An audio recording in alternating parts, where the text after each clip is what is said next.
Ukraine के तेवर इस वक्त कितने ही विध्वंसक क्यों ना हो, लेकिन सर्दियों में जंग लड़ने के लिए उसके पास हथियार नहीं है।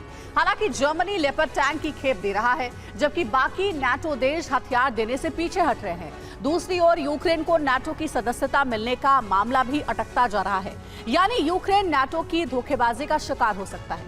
अब सवाल उठ रहा है कि बिन हथियार वो जंग कैसे लड़ेगा? क्या सर्दियों में यूक्रेन सरेंडर कर देगा?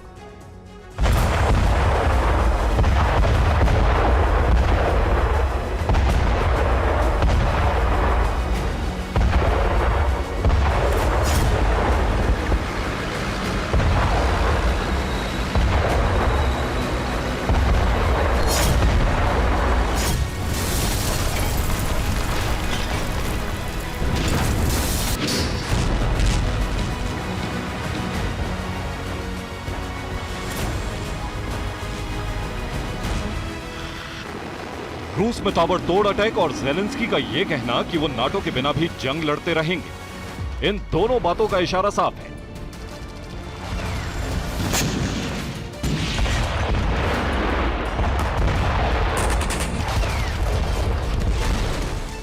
या तो ज़ेलेंस्की देश छोड़कर भागेंगे या फिर यूक्रेन सरेंडर करेगा।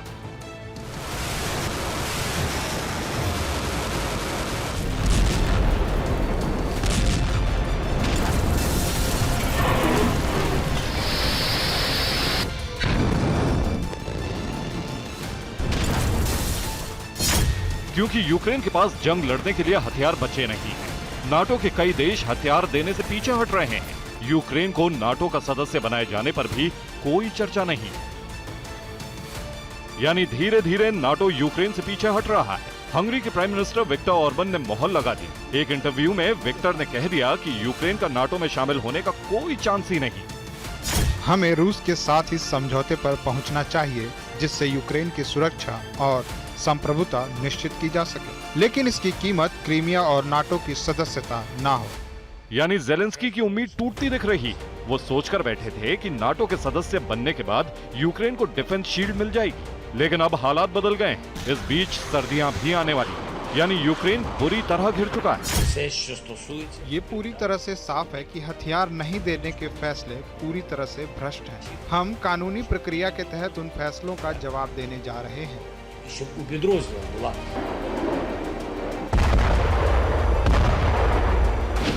यूक्रेन की मुसीबत खत्म नहीं हो रही, हथियार मिलने की उम्मीद नहीं है, जबकि ज़ेलेंस्की लगातार कोशिश में जुटे हैं। यूक्रेन के विदेश मंत्री दिमाइत्रो कुलेबा ने फ्रांस के प्रेसिडेंट इमैनुअल मैक्रों से मुलाकात की। इस मीटिंग का मकसद यूक्रेन के लिए हथियार सप्लाई था, जिस पर फिलहाल कोई बात नहीं बन पाई। उधर यूक्रेन की तरफ से सवाल उठाया गया है कि पोलैंड और दूसरे पश्चिमी देश हथियार सप्लाई करने में नाकाम रहे। इस बीच यूक्रेन की तरफ से कहा गया है कि वो इस मामले को इंटरनेशनल कोर्ट में लेकर जाएगा, क्योंकि यूक्रेन को इसमें भ्रष्टाचार की बू आ रही। पश्चिमी देशों की कंपनियां आखिर हथियार सप्लाई क्यों नहीं कर रही? इस बारे में यूक्रेन के रक्षा मंत्री रेजनिकोव ने कहा है, कई कंपनियों ने कई तरह के हथियार देने का वादा किया था। हम उनसे बात कर रहे हैं, या तो हथियार दें या पैसे रिफंड करें।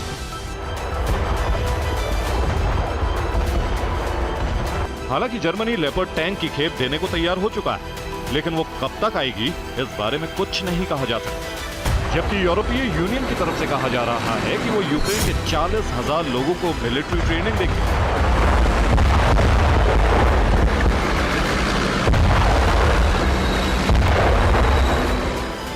लेकिन इस सवाल का जवाब किसी के पास नहीं कि जंग के मैदान में बिन हथियारों के सैनिक कैसे लड़ेंगे।